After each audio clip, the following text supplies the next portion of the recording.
Oi, chuchuzinhos desse Brasil, tudo bem com vocês? Eu sou a Beca Zassi e esse é mais um vídeo do nosso canal maravilhoso Terapeutizando.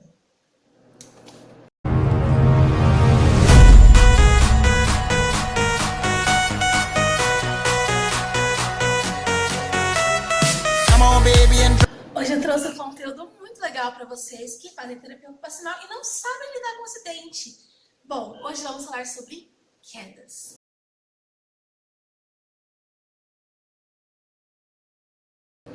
Vamos começar pela etiologia do termo quedas.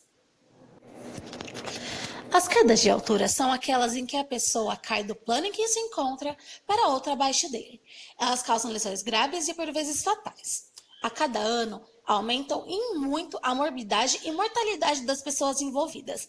Quedas de altura são as quedas verticais que ocasionam brusca desaceleração vertical do corpo, com forte impacto sobre uma superfície que pode ter várias características diferentes. Quedas de lugares altos são frequentemente encontradas em acidentes, suicídios e raramente em homicídios. As quedas acidentais ocorrem com frequência na construção civil, onde elas representam cerca de 40% dos acidentes de trabalhos de trabalhadores que atuam em alturas.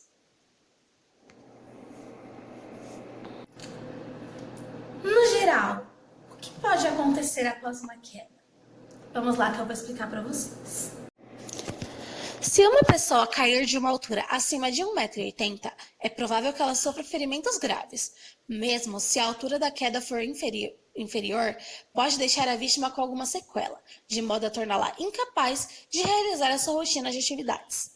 A gravidade ou fatalidade das lesões depende não apenas da altura, mas também da posição de aterrissagem do corpo, da natureza da superfície de impacto, dos objetos encontrados no caminho da queda, do tipo de pessoa, criança, jovem, idoso, magro, obeso, e das roupas e medidas de segurança que possam estar sendo utilizadas nos casos de trabalhadores que trabalham em altitudes elevadas.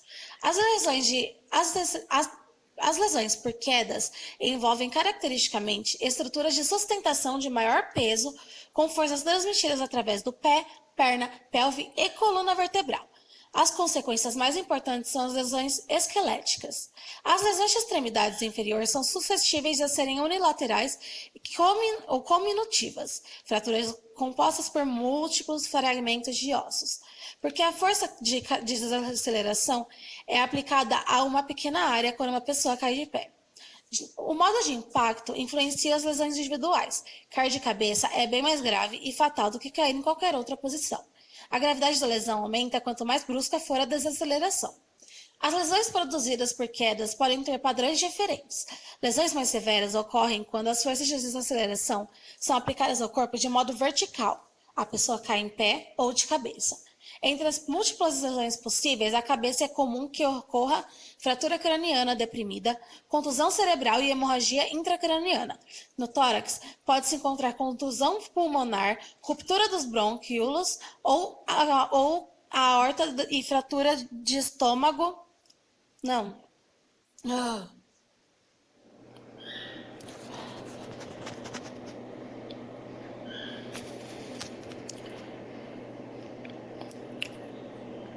Ruptura dos brônquios ou aorta e fratura do externo resultante de hiperflexão do queixo, da coluna espinhal.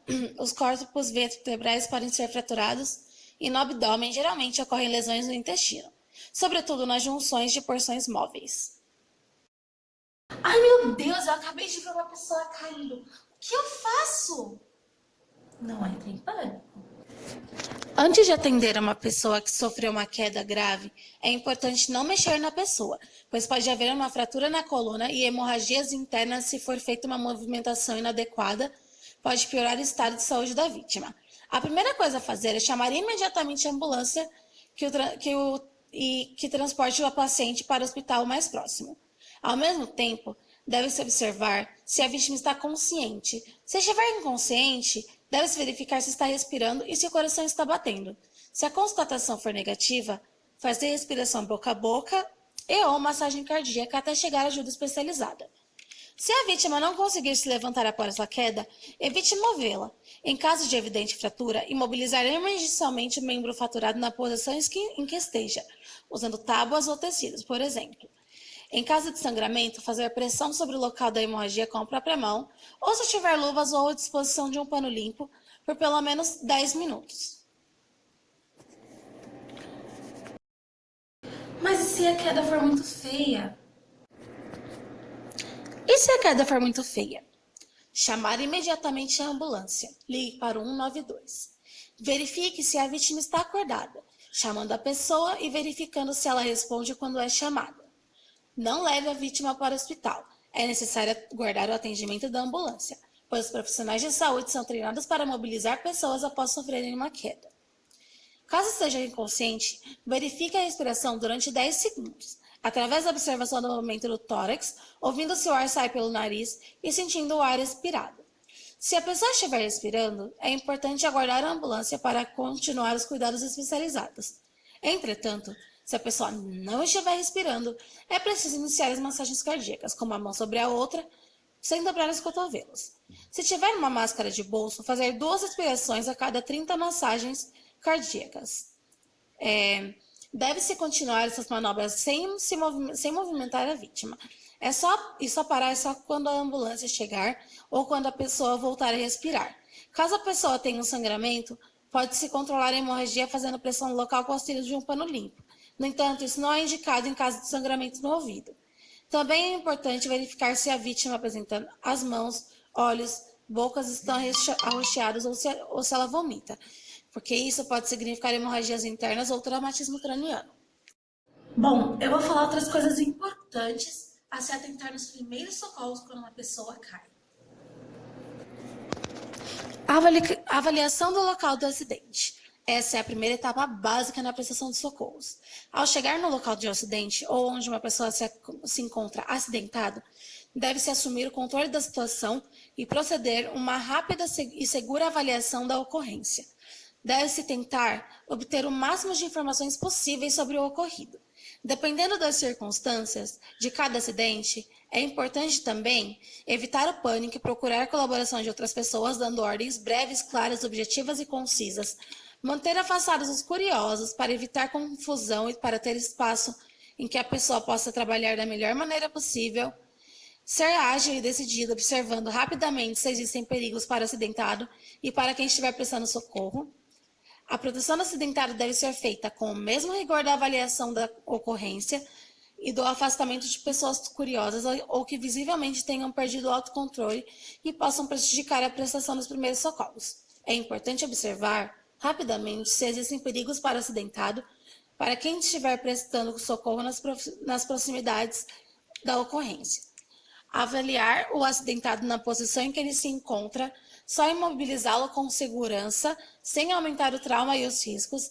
Sempre que possível, deve-se manter o acidentado deitado de costas até que seja examinada e até que se saiba quais os danos sofridos. Não se deve alterar a posição em que se acha o acidentado, sem antes refletir cuidadosamente sobre o que aconteceu e qual a conduta mais adequada a ser tomada.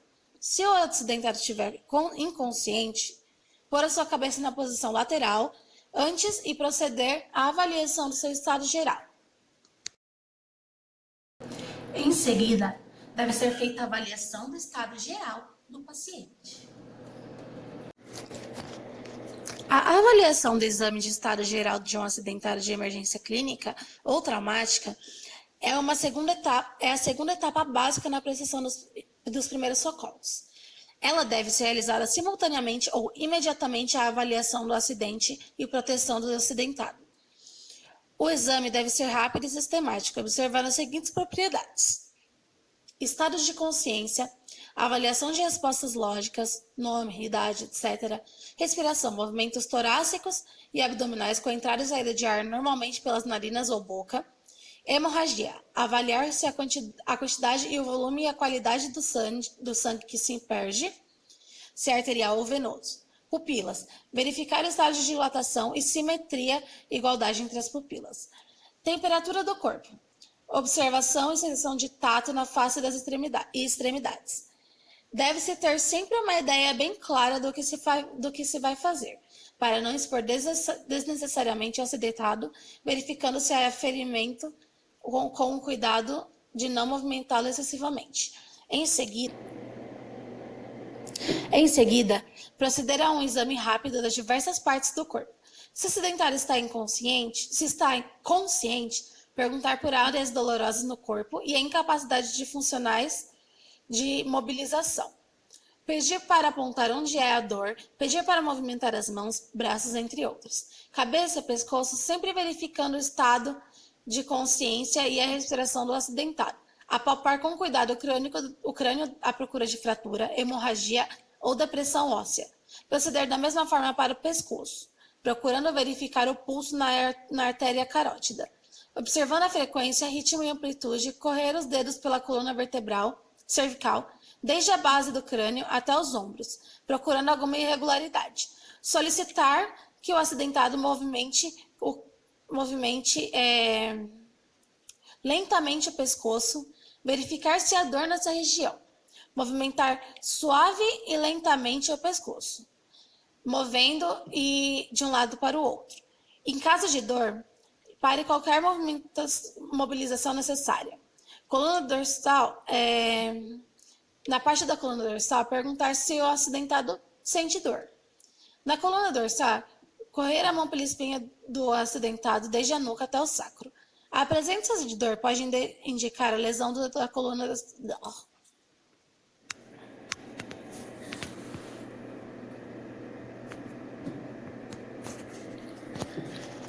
Na coluna dorsal, correr a mão pela espinha do acidentado desde a nuca até o sacro. A presença de dor pode indicar lesão de coluna dorsal. Tórax e membros, verificar se há lesão no tórax, se há dor quando expira ou se há dor quando o tórax levemente é comprimido. Solicitar ao acidentado que movimente levemente o braço e verificar a existência de dor ou incapacidade funcional.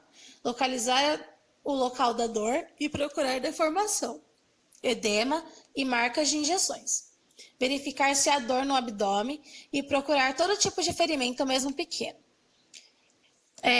O acidentado inconsciente é uma preocupação, pois além de se ter poucas informações sobre o seu estado, podem surgir complicações devido à inconsciência.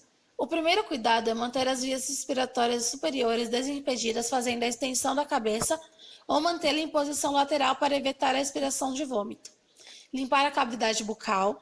O exame acidentado inconsciente deve ser igual ao do acidentado consciente, só que com cuidados redobrados, pois parâmetros de força e capacidade funcional não poderão ser verificados. O mesmo ocorrendo com resposta a estímulos dolorosos.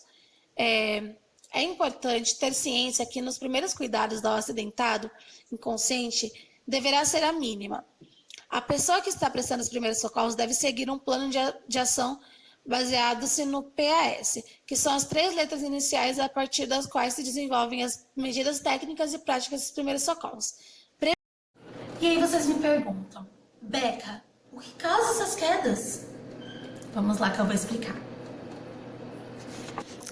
As quedas da própria altura podem se dever a fatores internos ou a fatores externos. As primeiras ocorrem como, por exemplo, quando a paciente sofre um desmaio inesperado, como acontece com os epilépticos. Pode acontecer também por uma fratura espontânea em pacientes com doenças ósseas ou osteoporose em pacientes que por qualquer razão perderam o equilíbrio ou apresentaram tonteiras por vários motivos. Pessoas com deficiências motoras ou que estejam mentalmente confusas ou desorientadas têm maior probabilidade de sofrerem quedas. As segundas são quedas em que a pessoa cai por ter escorregado, tropeçado, embaraçado os pés em fios e tapetes, por exemplo. Alguns fatores favorecem as quedas da própria altura. O chão escorregadio, calçados inapropriados, objetos deixados pelo chão, assim como eu já disse acima, anteriormente, escadas, uso de álcool e drogas, acidentes de marcha, animais soltos dentro de casa, buraco nas calçadas. E quais são as consequências que caracterizam esse tipo de queda? A queda da própria altura geralmente é menos grave que as quedas de altura, mas podem também causar lesões graves à saúde do indivíduo. Grande número de quedas nem chegam a causar algum problema e elas podem ser consideradas banais. Para outras, o resultado depende de grande parte das consequências da queda. Bater com a cabeça, impactar ou fraturar um osso, distender um músculo, entre outros. Em casos determinados, dependendo de suas consequências, as quedas da própria altura podem inclusive ser letais. Embora esse tipo de queda seja mais comum em idosos, epiléticos e usuários de droga, pode ser eventualmente ocorrer a qualquer pessoa. As quedas podem ser repentinas e sem aviso prévio, ou serem precedidas de manifestações que as pronunciem.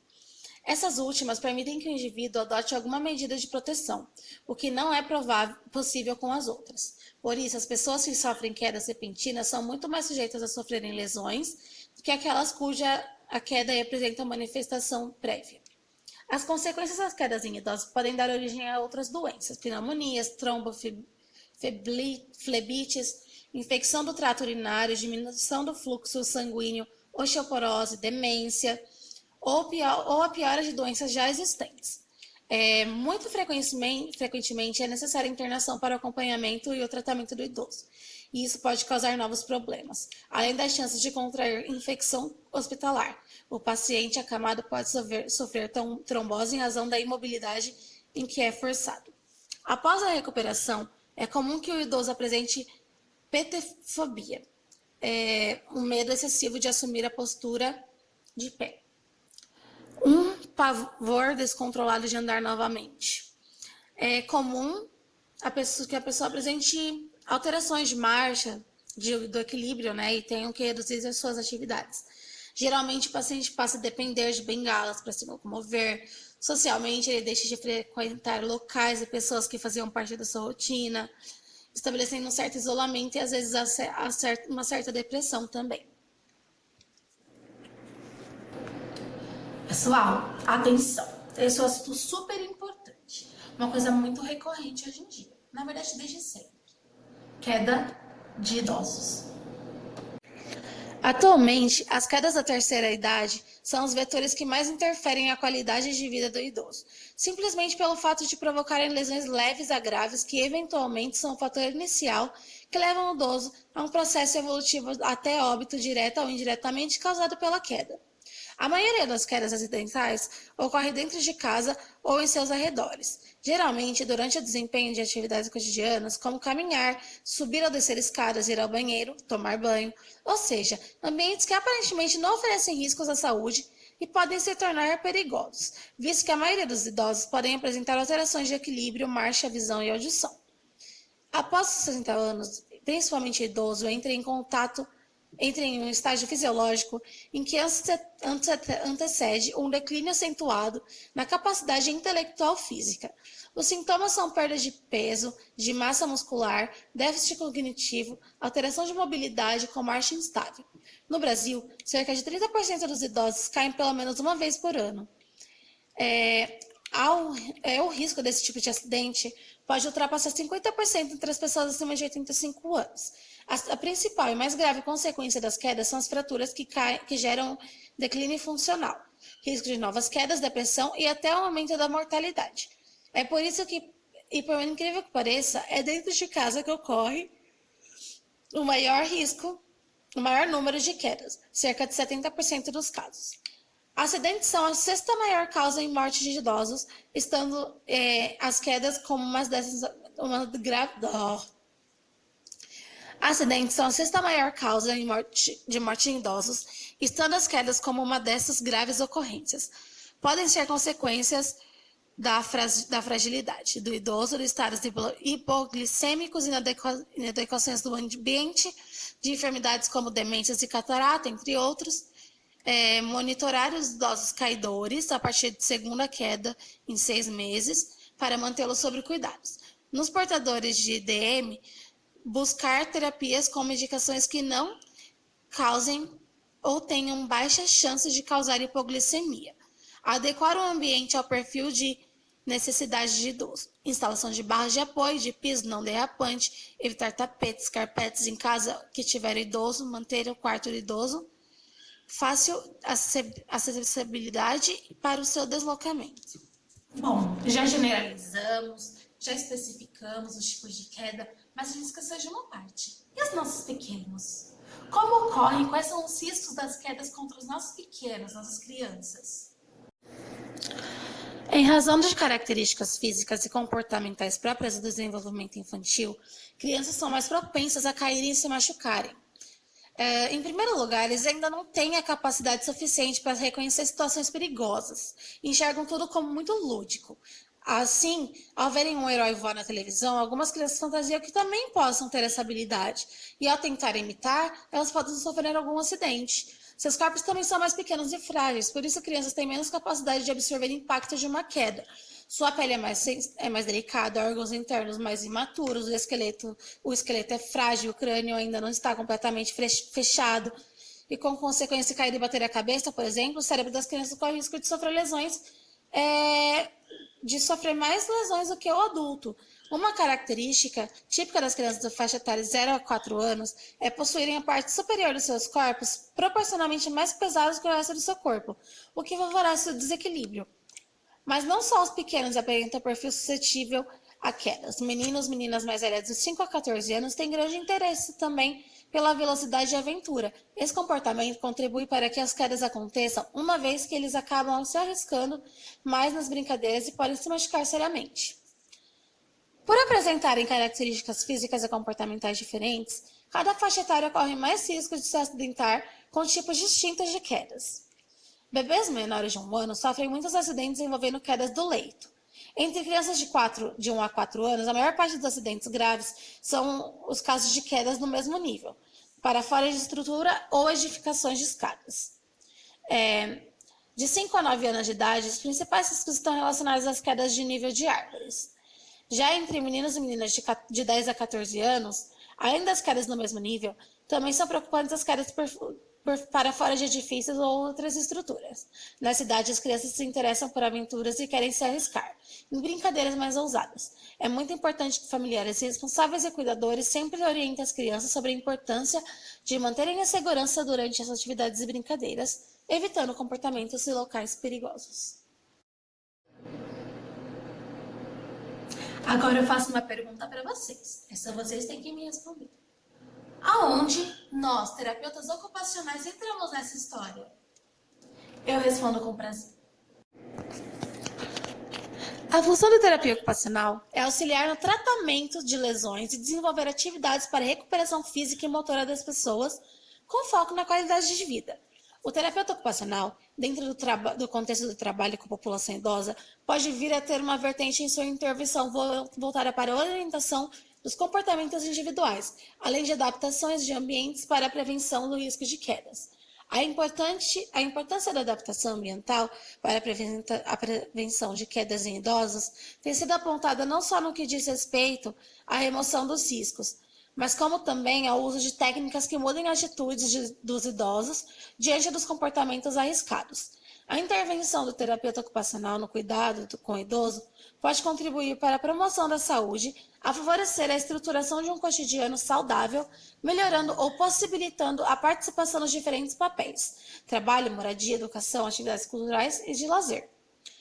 Entende-se por promoção à saúde o processo de capacitação das pessoas a fim de que desenvolvam um controle adequado sobre sua saúde, visando melhoria. O trabalho do terapeuta ocupacional consiste em intervir de forma individualizada, em respeitando as atividades escolhidas a partir das habilidades que possam ser restauradas ou adaptadas para promover intervenções, maximizando a independência, a autonomia dos idosos dentro de parâmetros de custo efetivos, segundo as possibilidades de cada caso e os recursos disponíveis. Então, por hoje é isso, pessoal. Críticas, dúvidas, escrevam aqui embaixo. Aproveitem e já apertem os sininhos aqui para ativar as notificações de vocês. Curtam, compartilhem com seus amigos, colegas e familiares. São informações importantíssimas para todo mundo conhecer. Semana que vem, no mesmo horário, teremos novos vídeos no canal, pessoal. Então não esqueçam, não se percam. Esse foi o Terapeutizando de hoje. Tchau, tchau!